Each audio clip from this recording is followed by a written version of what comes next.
Oke guys, kembali lagi di videoku Yuniardani. Ketika didekatin dia perutnya itu kok kembang kempes, yang ternyata itu adalah butek kali. Tolong matikan lampu senternya. Di video kali ini, aku mau ngebahas mengenai seputaran kisah nyata yang terjadi pada saat Hari Raya Nyepi di Bali. Pada saat Hari Raya Nyepi di Bali khususnya, semua listrik baik api pun dilarang untuk dihidupkan karena semua benar-benar harus dipadamkan. Jadi kita semua hanya berdiam di dalam rumah dan tidak boleh ada yang berkeliaran. Jadi inilah kisah seseorang yang bisa melihat makhluk-makhluk misterius ataupun makhluk yang berkeliaran pada saat melakukan Hari Raya Penyepian.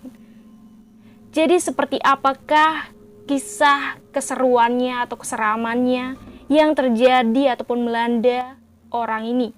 Jadi kalian wajib banget subscribe dan klik notification-nya agar kalian selalu update video-video menarik dari channel ini. Oke, kita lanjut ke ceritanya.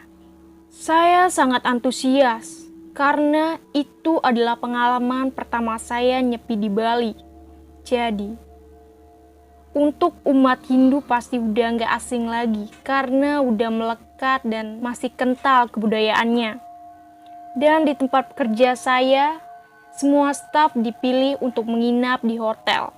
Jadi staf yang beragama Hindu diliburkan. Dan saya pun terpilih menjadi salah satu staf yang menginap di hotel tersebut. Dan kemudian saya melihat dari 2 hari sebelumnya suasana sudah mencengkam. Karena banyaknya patung ogoh-ogoh yang dipajang di banjar-banjar membuat suasana makin menjadi pada kala itu. Sebenarnya, saya juga gak begitu paham apa sebenarnya arti dari Hari Raya Nyepi. Dan kenapa harus ada ogoh-ogoh. Tapi, tepatnya sebelum Hari Raya H, saya sudah merasakan dan saya tidak pernah balik ke kosan karena saya melihat penampakan yang tepatnya pada kala itu saya sedang berdiri di depan koridor dan kemudian saya melihat dari kejauhan ada seseorang yang berdiri di depan pintu gerbang. Saya kira itu adalah ogoh-ogoh yang mau diarak. Tapi ketika didekatin dia perutnya itu kok kembang kempes dan ternyata itu adalah butek kale. Dan lama-kelamaan butek kale tersebut menatap wajah saya. Jujur pada kala itu saya sangat takut dan kaget. Walaupun saya sudah terbiasa melihat hal-hal tersebut. Alasan saya kenapa saya gak balik ke kos-kosan karena butek kale itu diem di tengah-tengah jalan. Walaupun saya bisa menembus, tapi saya juga gak berani karena takut nabrak. Dan saya memilih untuk menginap di kos-kosan teman saya. Dan paginya saya mulai mengecek hotel, mengecek kamarnya yang udah disiapkan kantor untuk para staf yang menginap di hotel. Oke, langsung aja skip ke jam 6 waktu Indonesia bagian tengah.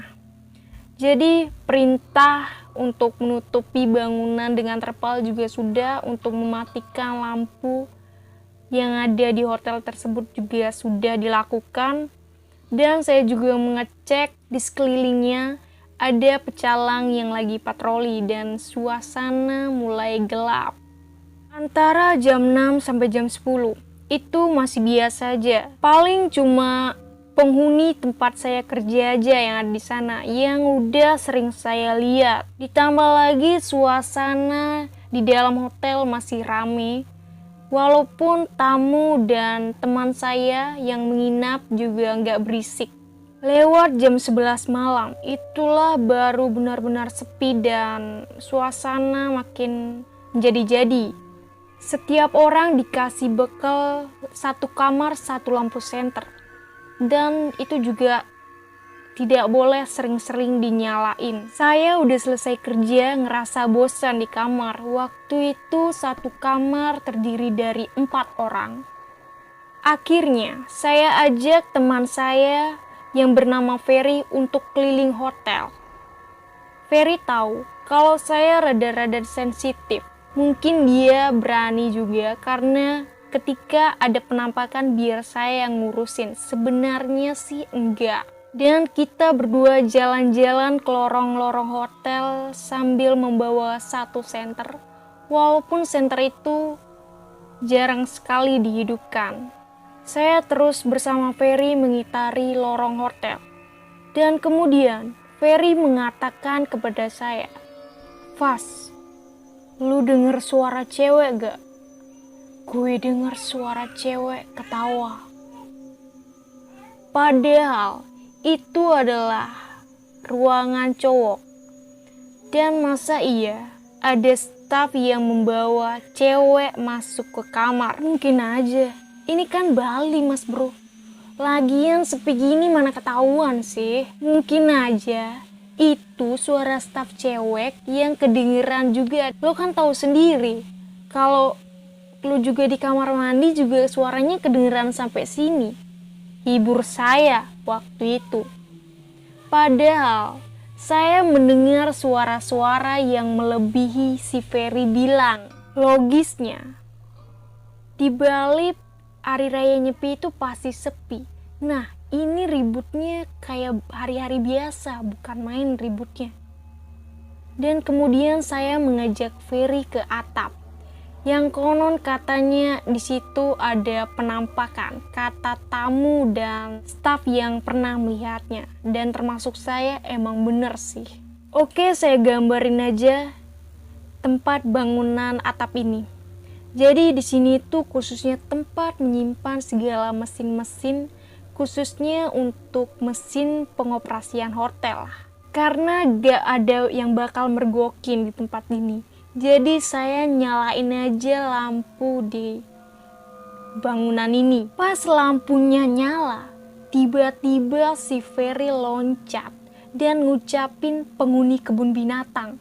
Dan saya yang kaget, tiba-tiba saya juga mengucapkan penghuni kebun binatang gara-gara si Ferry yang ngagetin saya. Sambil gemeteran, si Ferry nunjuk ke salah satu mesin di sana yang dia katakan di situ ada seorang makhluk halus. Dan saya juga melihatnya di sana. Jadi benar-benar gak halus, tapi serem banget gila. Rambutnya putih, dekil, dan berantakan. Dan tangannya juga membentuk L ke lantai. Dan dia kakinya pendek, memakai baju warna dasar putih kekuningan. Dan makhluk itu membelakangi kami. Walaupun saya tahu kalau makhluk itu tahu keberadaan kami. Sambil bisik-bisik, Ferry mengatakan kepada saya kalau itu adalah leak. Tapi setahu saya, kalau leak itu bukannya ilmu ya. Mungkin karena di pikiran Ferry itu adalah makhluk yang sangat menyeramkan. Dan kemudian saya melihat Ferry keringatan dingin dan gemetaran, jadi saya antar dia balik. Pas banget di lorong-lorong yang udah mau mendekati kamar. Jadi saya lihat ada yang nyala-nyala. Dan kemudian saya bertanya ke Ferry. Dan dia malah marah-marah. Dikira saya mau menakut-nakuti Ferry. Lalu, karena saya penasaran dengan benda yang nyala itu, kemudian saya memberikan senter ke arah benda tersebut. Ternyata itu adalah makhluk yang di atas tadi. Kemudian kali ini dia menatap wajah saya. Kalau kalian pernah melihat topeng leak, seperti itulah kurang lebih bentuknya. Jadi sangat menyeramkan. Sambil membokong Ferry. Walaupun saya sudah ketakutan, tapi saya tidak berani teriak. Karena takut ganggu tamu dan staf lainnya. Akhirnya saya gak sadar kalau lampu senter yang saya bawa belum saya matikan. Waktu itu saya tatap-tatapan sama makhluk itu. Dan sangat jelas di hadapan saya. Sampai akhirnya dari belakang ada yang menopak punggung saya. Kemudian saya dan Ferry terkejut. Dan ternyata itu adalah security. Security itu cuma bilang, tolong matikan lampu senternya.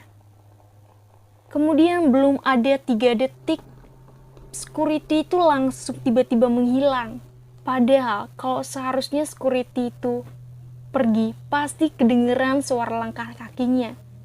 Tapi ini tidak ada kedengeran sama sekali.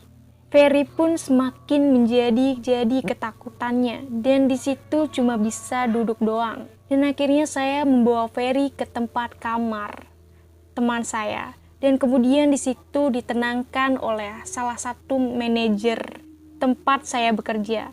Dan kemudian di situ Ferry ditegur sama manajernya. Kamu sih suasana sakral gini malah jalan-jalan, ditemenin sama Davas pula.